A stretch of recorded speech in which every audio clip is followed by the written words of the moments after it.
let's normalize talking issues. So again, it's one man show ndani ya Mtazamo Mpya FC, or what you call Double MFC. It's a place tuna meetingi. We talk more of what is ailing Kenya and what has been ailing Kenya for the longest time, and what are the good solutions unto our problems which has been ailing Kenya for the longest time ever. So leo nitaenda straight to the point ya kudos to Aljazeera. Aljazeera leo mumetupea something we wanted, because our them politicians wamepatana na real questions. Those weird politicians, those fraudsters of politicians, those guys when wameoza politically, yeah? The likes of Kimani Ichungwa, proudly telling Al Jazeera that he's worth $1 billion Kenya shilling. You know how much is $1 billion Kenya shillings? His net worth is worth $1 billion Kenya shillings. Second term or third term member of parliament in Kenya. Shows you what? He's not an innovator, he's not an industrialist, he's not a manufacturer, and he is worth $1 billion shillings within a very short span of him being in power. So I want you to see how greedy and bad our politicians are. How watu yani wameoza to the core, and both those who are inside and those who are outside for now. So I just want us to look at how the interview was. Kimani Ichungwa ako hapo akijaribu kutetea the KK government, contradicting himself from minute 1 to the last minute, telling the world his net worth proudly, even smiling. It's not like 5 billion, it's $1 billion Kenya shillings. You imagine just a mere member of parliament with a net worth of 1 billion Kenya shillings. Unafikiria huyo anatoa wapi? Hapa ndio SHA, hapa ndio your education money, this is where your road designs, this is where incompetence from one government office to the last government office zinatoa, because the likes of Kimani Ichungwa and his cronies, all members of parliament in Kenya, most of them, and then go to Senate, go to CSS, and the presidency and the executives. Una imagine how much or what damage they are doing unto our country. So that's why I mean Kagapa na wambiaga, drain this swamp and stop telling people to take these guys home. We're not taking you home. To me, I'll always preach to the people who listen to me, do not take the likes of Kimani Ichungwa, the likes of William Ruto, the likes of Uhuru Kenyatta, the likes of Matiang'i, do not take them home. They don't belong home, they belong somewhere in jail, they belong somewhere, serving hefty sentences. And some of them belong to be beheaded, by a constitution, either a death sentence or a lethal injection sentence, so that people can stay away from trying to steal public funds, or what we call tax money. So Kimani Ichungwa huko alienda anajaribu kujitetea, anaulizwa out of your manifesto, which is a number of 200 and something, things that you're supposed to do, you have only implemented 14. Na nyingi mpaka your so-called butcher of Sugoi alikuwa amesema within 30 days. Anaulizwa stories za extrajudicial killing yenye imekuwa ikihappen in Kenya since time immemorial, na worse yenye ili happen to GNZs. He cannot account for it. He'll just try to beat around the bush, kudos to Medi, that journalist that was, interviewing Kimani Ichungwa. Alikuwa too so vocal, he was giving him facts and top of facts, but you could see Kimani was just there fumbling, telling us a lot of weird things and even not accounting for it. It's high time we understand one thing. The Kenyan politician, or the current Kenyan politician, does not deserve to be part and parcel of the Kenyan democracy. They deserve to be in jail. They are rotten to the core. We need to come up with measures of never bringing such people into power. And I think the Gen Z movement has been doing the right thing. You guys, kudos to you. Mmekuwa mkipush for the best things ever, including myself. I'm part and parcel of that generation that feels like we need a competent government, a competent administration, a competent type of leadership that will always be there to be accountable and full of integrity. But no one wake up in one morning and flossing to us how he's worth $1 billion, how he's worth $2 billion, how he's worth, $1 trillion or $2 trillion. Yet he's not an industrialist, not a manufacturer, not a innovative person. He's not an entrepreneur, but he's worth all that money. And I think Aljazeera did us great. Fagiwa mse chini, hiyo brukenge imevutiwa chini mbaya sana, and we can see that this government, as I said earlier, is not going anywhere. And anybody who is telling you about 2027 elections, must keep off those guys. Anybody who is telling you, as you go claim for your ID, bash them off. IDs are not things that you're supposed to be begging for. Young people are supposed to be given IDs every now and then, because each and every other year people come to 18 years. Each and every other year, each and every other month, people turn 18 years old. And this is the recommended age of a Kenyan to get an ID. So, hiyo si story ya kukaa chini tuanze kubongea. We're supposed to be calling out those people who are not doing it, because at the end of the day, they're doing what the constitution states is a crime, kunyima Mkenya ID, kunyima ID, kuleta hizo laws za kipuzi, za kishenzi, kwamba ati an ID can expire. Where did you hear that? My citizenship cannot expire. I'm a Kenyan by birth, by every other right that the constitution gives. And I believe it's high time tuacha kuangalia hiyo puzi, tuacha ku-divert in that dimension and direction, tuanze kuangalia our things in a steady-faced manner. So Kimani Ichungwa, head is time, karopoko puzi yote aliropoko, and you can feel all the lies that comes with the Kenya Kwanza. And not only these politicians that are in Kenya Kwanza, we're talking about even those who are outside Kenya Kwanza. On the other side, Martha Karua was launching her party name. Actually, I made it from a name to another name, showing you what they never have decisions for us as a country. They are always there to change outfits. So when they come back, they're the same players, but in different outfits. And then the results will be the same. She's gonna be the next, William Ruto. And the only card she'll play to you the tribal card, the gender card, and no any other card. Wanachezaga to the tribal gender card, because now it will be, hey, woman power, all that nonsense. It's not all about gender. It's about how we run our country effectively. And I do believe, with or without any gender being on that seat, if we put the constitution to be our gender and our balancer, then I do believe hakuna msee mwenye hata hold any office akitaka, because again, the constitution states that you must be a person of integrity, you must be a person of accountability. And below that, I don't see who cannot be. So if men are not accountable, then a lady can be accountable.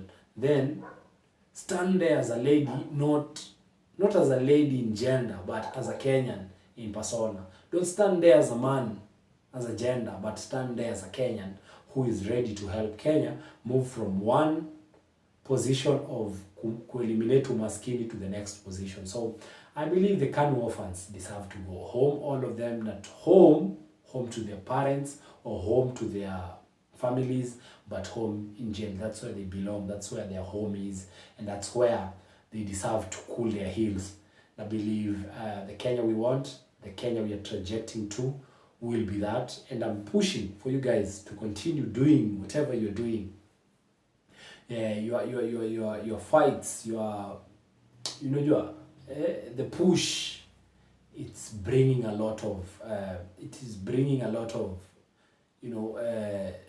straight scene in our society. So it's high time, I say, tutoke kwa wingi, and William Ruto must go. William Ruto must go and must not go home. I repeat, we have a criminal justice system that works 110% and it can be effective.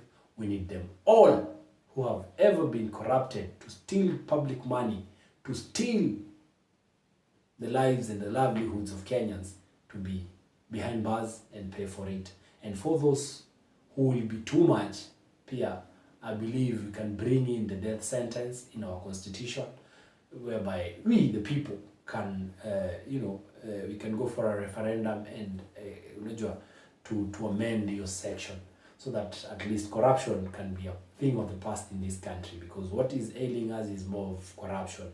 And we can see that things are aligning.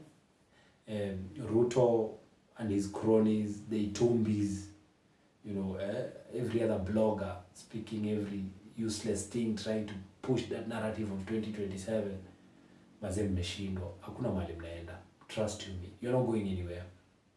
You're going to face it, and this is one thing I'll always tell you guys. All of them have nothing for us, including Senator Onyonka. Senator Onyonka amekuwa hapo akipiga kelele, yap,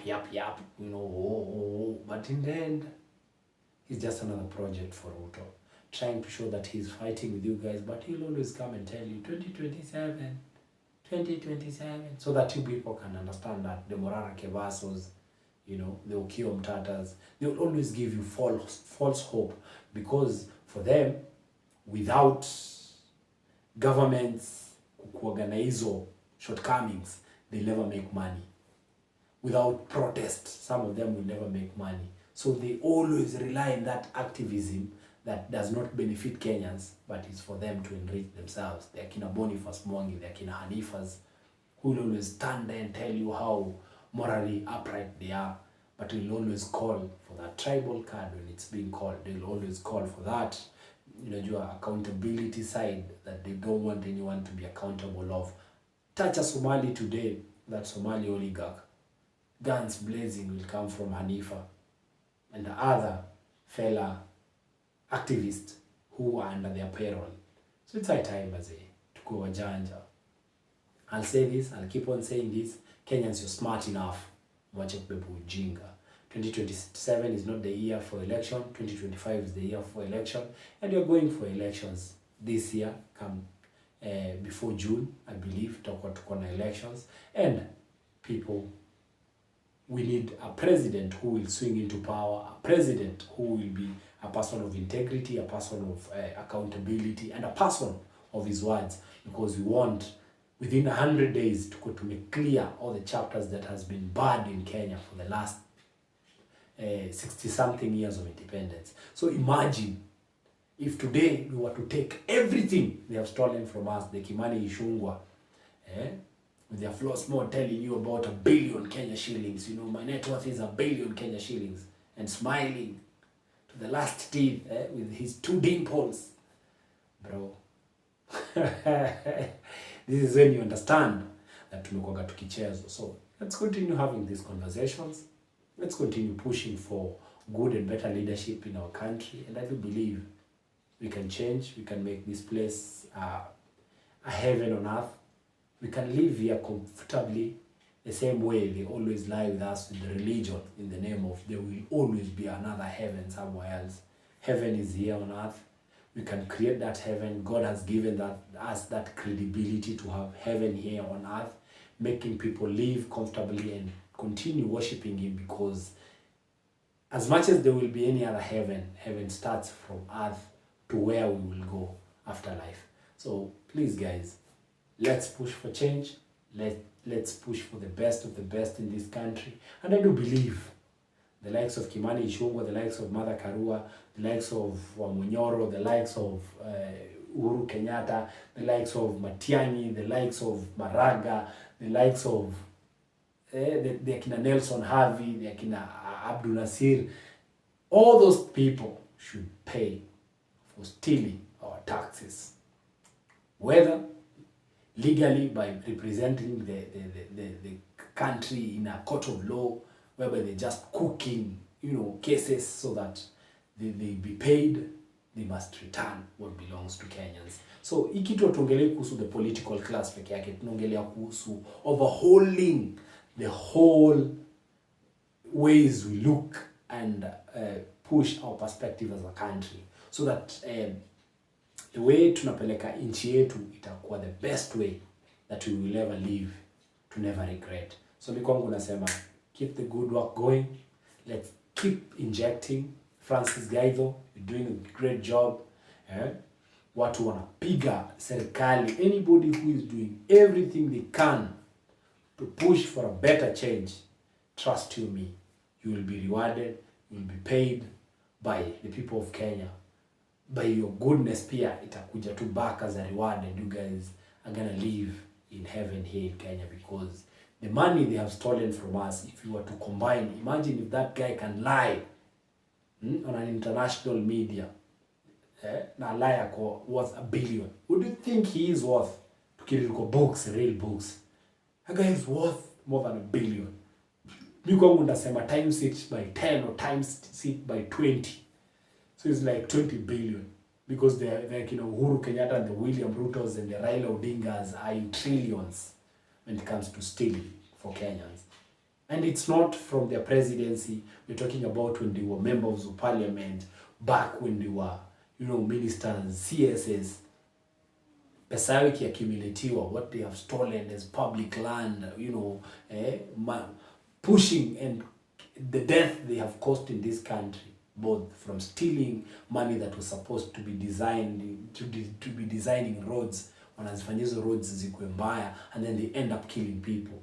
That is what we're talking about.